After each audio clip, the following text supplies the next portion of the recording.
Are you looking for a peanut butter cookie that's not going to use up all your bites, points, calories, or macros? I have the perfect solution for you here. These are my powdered peanut butter cookies. They may not have the same texture as a regular peanut butter cookie, but they've got all the flavor. So if you'd like to see how these are done, stick around because it's coming up next.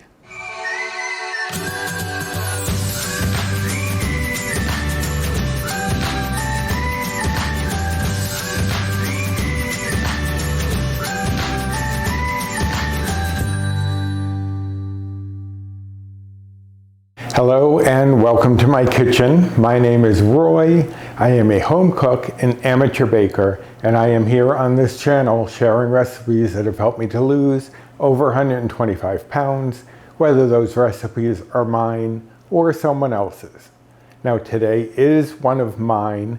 I was looking for a peanut butter cookie recipe that would use the powdered peanut butter. And I found a variety of recipes and I tried a variety of recipes and they just weren't quite right. So I played around with the recipe and that is what I'm going to be showing you today. Now these will not be just like peanut butter cookies. As I always say, don't compare things, especially if you're on a weight loss journey and you're trying to eat better than you used to. Don't compare things. Don't compare this to a regular peanut butter cookie. Just, do you enjoy this? I enjoy these. I think they have a good peanut butter flavor. They have a good texture. Now it won't be the same kind of texture that you would get from a regular peanut butter cookie. I also think that the flavor is very close too. It actually is a little earthier than a regular peanut butter cookie because we're using the powdered peanut butter, but it really does give you that peanut butter cookie feel. So let's go over the ingredients. I have here 1 cup of powdered peanut butter. I'm using PB2. I've used PB Fit before. Any powdered peanut butter will work. You just have to input it into the recipe builder as you're using it because there may be some slight bite, point, calorie variations. So I am using the PB2 in this one right now. I have here 1/2 cup of sugar replacement. And yes, if you did not see the last video where I used a sugar replacement, I have kind of switched off of Swerve because Paul wasn't a fan of the little slight burny aftertaste. You know what I'm talking about. It didn't bother me much, depending on how much was used. But this, what I'm using now, is this all-purpose in the raw. It's from the people who do sugar in the raw. They also have like monk fruit in the raw, other things. But this is a multi-purpose. It's a combination of sweeteners, 1-to-1 replacement for sugar, and you do not get an aftertaste, or at least I don't. I can't do stevia. I'm not a fan of that flavor. Swerve I like, but it does give you a little aftertaste. This, Paul loves it because he gets no aftertaste from it whatsoever. I have here 1/3 cup of old-fashioned oats. What we're going to do is we're going to grind them down. You can chop them finely, but I'm going to use the food processor, the mini food processor, and chop that down fine. I'm actually going to combine all of the dry ingredients and combine it all together that way. So that way I'm saving a step, not having to blend those and then add everything and whisk it all together. But you could use, if you had oat flour, you could use regular flour if you wanted. But do make sure you put it in the recipe builder as you're doing it because there will be a variation on bites, points, etc. I have here 1/3 cup of mashed banana. That's about 1 medium banana, very ripe. You want to make sure that it's very ripe, has browning and everything, because you want it to have some moisture and some sweetness. That's going to give us some of the sweetness, which is why I didn't need more of the sugar replacement, because the banana will give us a little sweetness. Now you can replace that with pumpkin puree or applesauce. The problem for me was, and I know this is going to shock many of you because I use pumpkin for everything, I didn't actually like the flavor with the pumpkin because it kind of seemed to mute the peanut butter flavor. I would also, if you're using applesauce, maybe cut it back to a 1/4 cup because applesauce tends to be more wet than the banana does. So I would cut that back a little bit if you were using applesauce, but you could replace it. But I think banana and peanut butter is a perfect pairing, and it gives a nice little background note of banana that doesn't distract from the peanut butter. I have here 1 egg at room temperature. I have 1/4 teaspoon of salt, 1/2 teaspoon of baking powder, not baking soda, baking powder, and 1 teaspoon of vanilla extract. So let me move a couple of these things out of the way and we will get started in mixing this up. All right, so I was going to blend all the dry ingredients together in my Ace Cool blender here and then move it to another bowl. And then I thought I can probably just do it all in the blender bowl. So I'm going to not need that bowl there.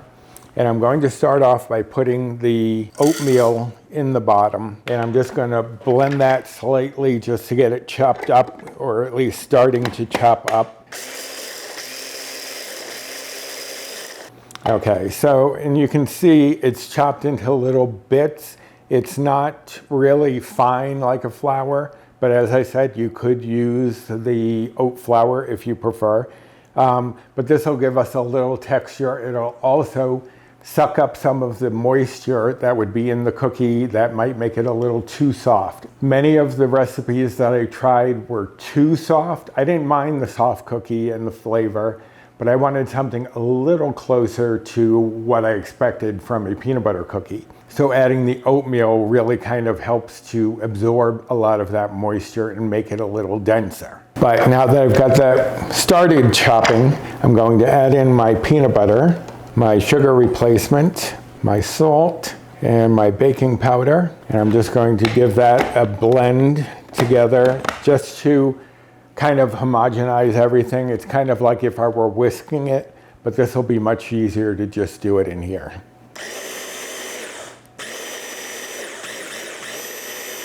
Okay, so that's fairly well combined in there. And now, as I said, I was going to dump this into the other bowl, but I think I can just mix it all in here. So I'm going to add in my banana, and I have my little spatula here, that my nibblings.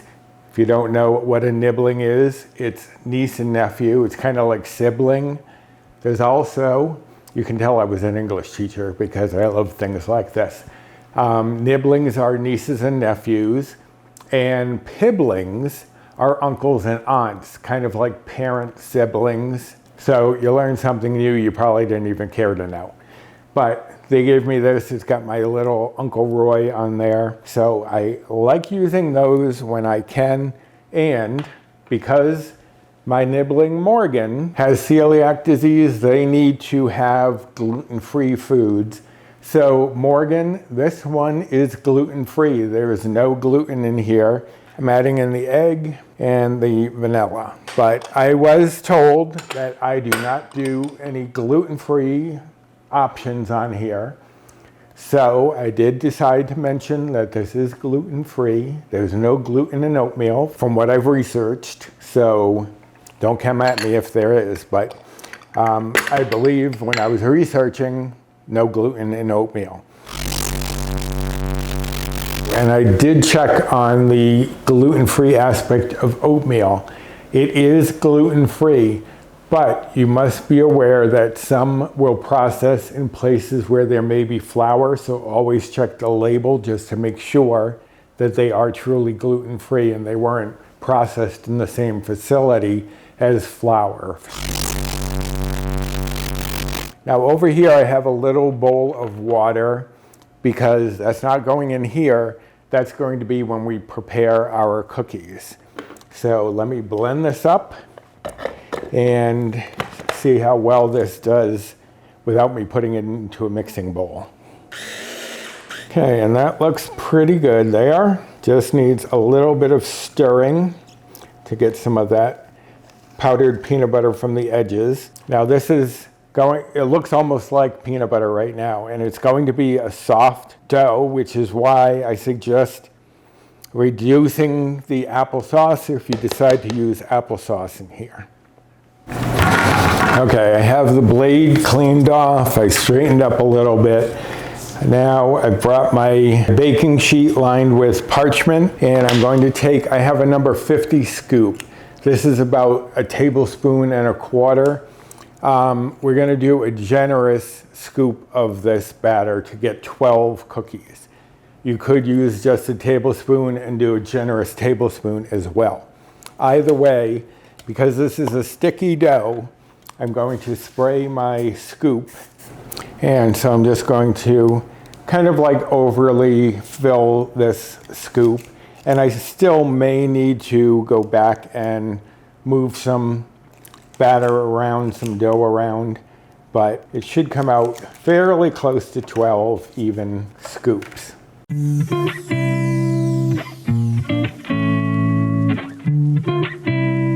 There, I have that. Now I'm going to just see if any of them look a little smaller, like this little guy at the end. All right, so now what we're going to do is I'm going to put these into the freezer for about 10 to 15 minutes. Because they're so soft right now, I want them to firm up a little bit before I try manipulating them. So give me 15 minutes and I'll be right back. Okay, so the dough has been in the freezer probably about 12 minutes at this point, and it's not as sticky because that's what you're hoping to do, is just reduce the stickiness of this dough while you get it prepared. The first thing we're going to do is flatten it out into little cookie-shaped discs because they're not really going to spread much in the oven. So you want to get them into the shape that you're going to want them in now.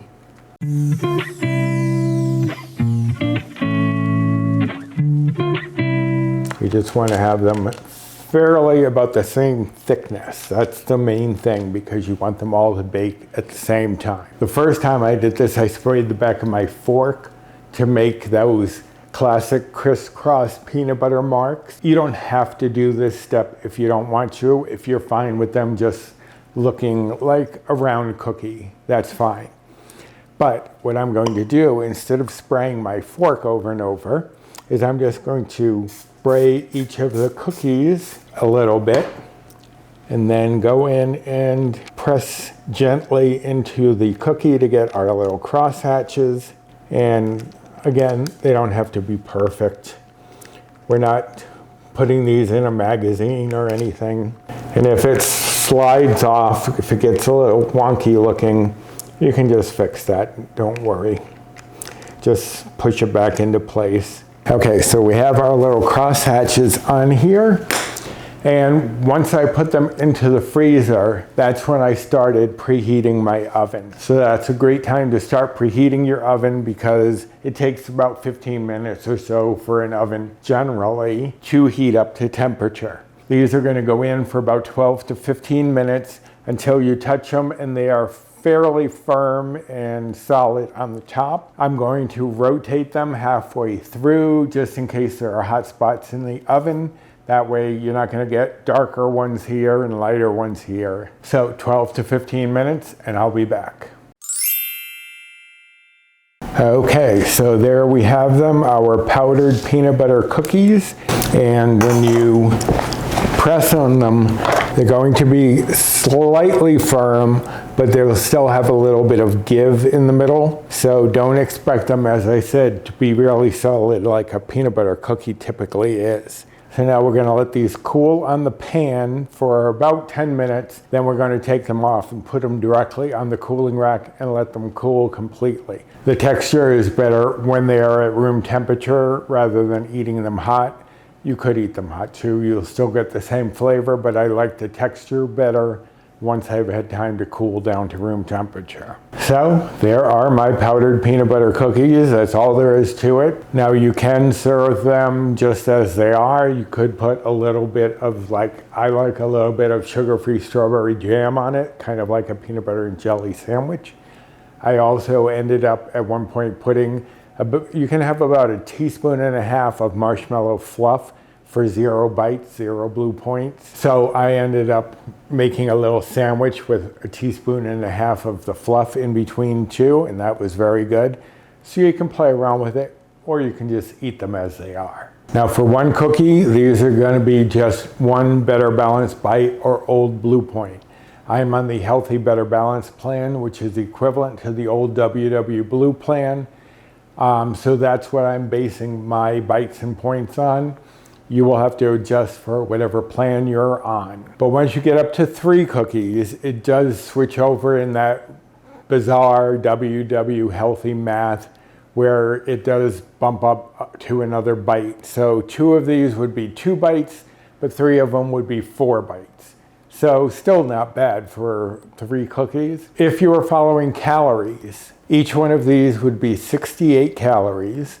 And if you are following macros, the fat would be 1.6 grams, the carbs would be 16.2 grams, the fiber would be 1.3 grams, and the protein would be 5 grams. And again, that's using what I used. You put in whatever you use, just in case there's any sort of variation in calories, macros, bites, what have you. But there you have them, a tasty little treat. Now the recipe for these, of course, will be on my blog, and I will link to my blog as well as this recipe specifically down in the description box. Also down there you'll find my Amazon storefront, my Ace Cool link, my Fetch rewards, my Built Bar rewards, my social media links, Instagram and Facebook groups. So go check out the description box for all sorts of information. Also, please do the usual thumbs up, comment, subscribe, share, and hit the notification bell for the next time I upload any sort of video. So I'm going to give these another few minutes on the baking sheet, put them onto the cooling rack, and we're going to dig in. So until next time, bye.